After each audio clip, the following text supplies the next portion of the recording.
Isang instant noodles ang ating ibabahagi sa inyo. So, mayroon tayong instant Korean noodles. So, may part na yan na. Ayan, ang sarap.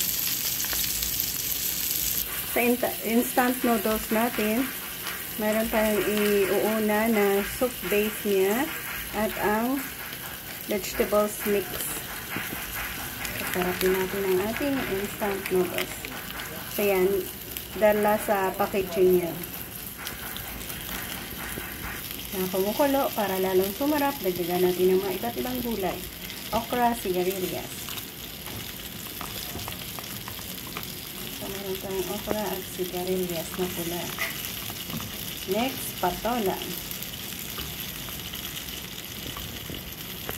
Next dyan ay ang patola. Pakuluan hanggang sa maluto yan, and then i-next natin ang kanyang noodles. Kasi ulam ang ating breakfast.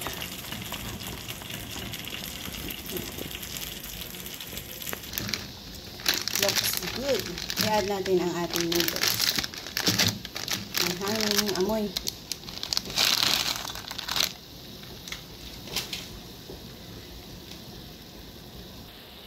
Yan, magla-last touch tayo ng isang pirasong itlog.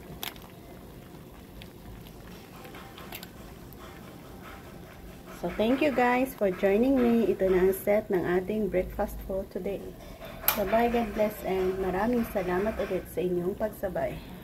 So, nagkaroon na naman tayo ng isa sa instant noodles na may mga iba't ibang gulay. Masustansya nating niluto.